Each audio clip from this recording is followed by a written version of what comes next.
that had a modest income, that had really terrible financial times in my 20s and 30s, and I finally woke up at age 40 and said, Evan, when are you going to do better with money? And so, over these past episodes, I've been documenting my journey. So if you're new to my channel, thank you so much for being here. You might want to go back to episodes 1 through 18 and just get a feel for what my thought process was during those years where I was learning about money. And always remember, however, that we don't know what markets will do in the future. But I think that the basics of personal finance, regardless of what year we are in, will pretty much be the same. Markets do change.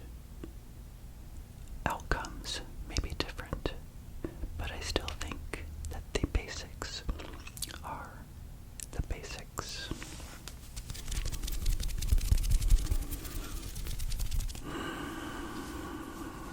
And I wanted to start today's episode as a reminder to all of us, myself included, that I always like to talk to people about their income that they have today.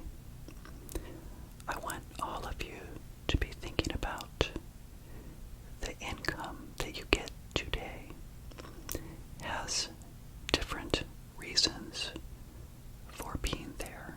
And what I mean by that is that I believe that the primary reason, and I want you to believe that the primary reason for your income today is to fund, F-U-N-D, your future self. And that's what I like to call the value journey. In an episode back, I believe I talked about it, where, all of these years you're working for a company, you're bringing them value. And yes, they're paying for your current todays, which is great. But only when you transition that value from the value you give to the company, which can stay there, but it needs to transition into your favor by bringing you value. And the only reason, or the only way I should say, that it brings you value is if you take that income and you save and invest it for your future self.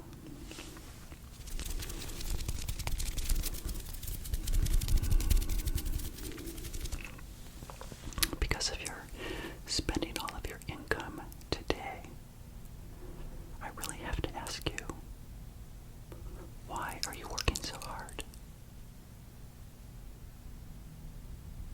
Think about that. We're all going to get older. 5 years is going to go by. 10 years is going to go by. And 15 years will go by. And wouldn't it be nice to someday say to yourself, self, you no longer need an income because you saved and invested your way from broke to brilliant, is what I always like to say.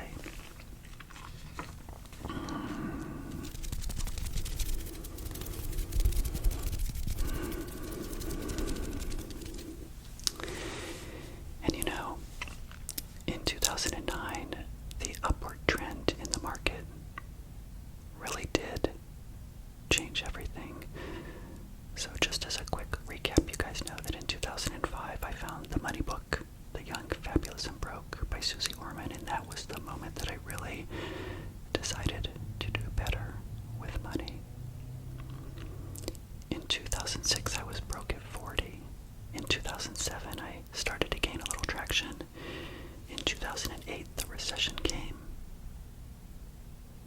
But I was lucky for the first time, financially speaking, in my life in 2008 because I had positioned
I would have lost half my value.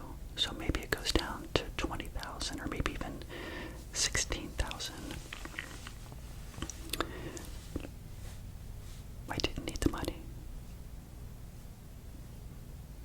Think of it that way. So if the market goes down and you don't need the money, do we really care, in a sense? So think about that. Do you remember last time we got together, I said think about the upward trend of markets and how over a 5-year period, a 10-year period, or a 15-year period, we have to know where are we within the trajectory of where markets are going in order to do great with money.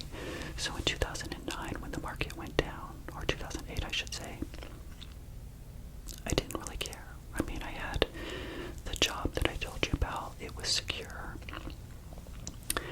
I had my emergency fund, so I would encourage all of you to get an emergency fund if you do not have one.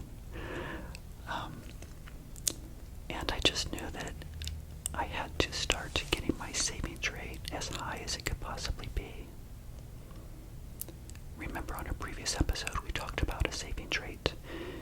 Your number one goal and my number one goal was to get my savings rate as high as it could possibly be. Now in 2009 I wasn't making much money, so I don't know. My savings rate may have been 5%, it may have been 10%. I'm not sure.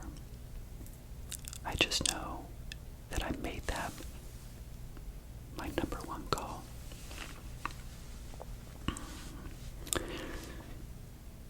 And as I said before, the condition of our country at that time, remember the S&P 500 was at like 900.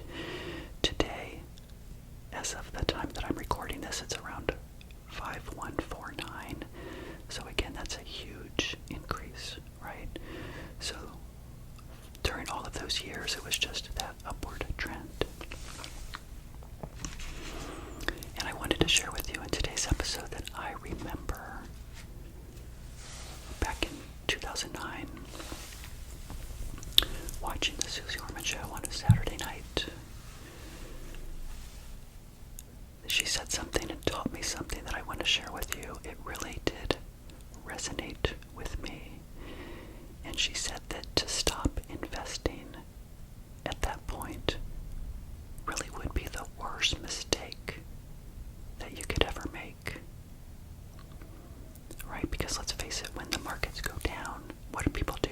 They panic and they sell their shares. And they really shouldn't do that. And I'm sure these are things you've heard before.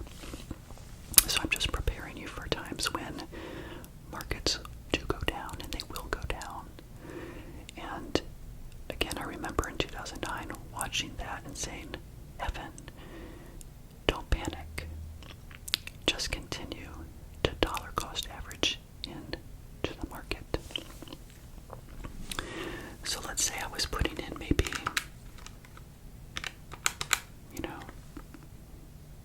$200 into my 401k. And in this very simplistic example, if the shares cost about $15 a share, then I would have suddenly bought 13 shares.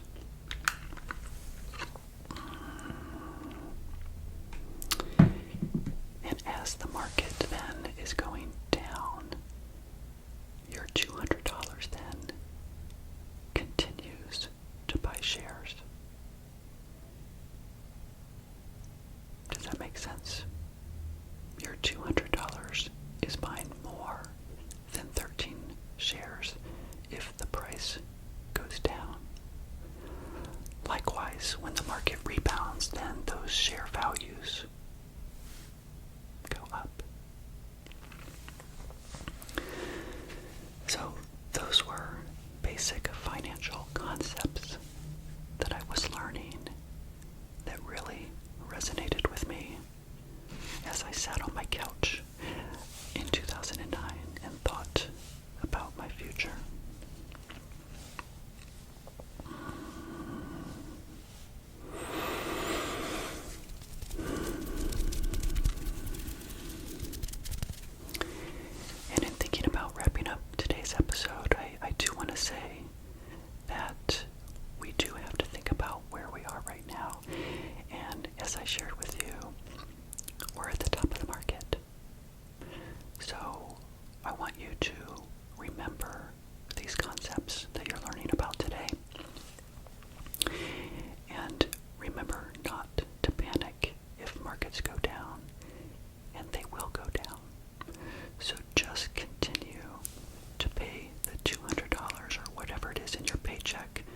into your 401k if you have a 401k and continue to not change your behavior.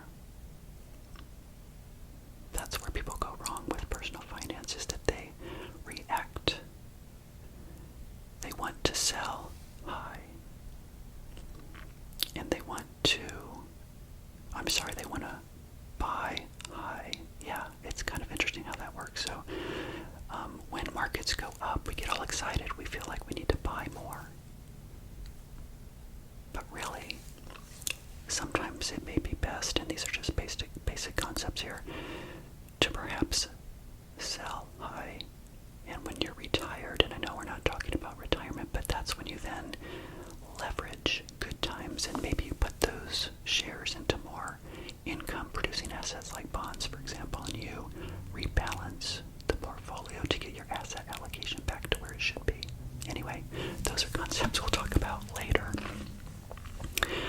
But, back to behavior, that when we're in good times, people want to buy more. They don't realize that when times are bad and the values go down is the time when we should be buying more in the market. Because again, you're doing what? You're buying more shares. So that's what I learned in 2009 that was most significant for me to build wealth. So the last thing I have for you before we wrap up today's episode is I wanted to share with you that in 2009, that's also the time I just really started thinking and dreaming big about what really is possible. I used to go to dinkytown.net.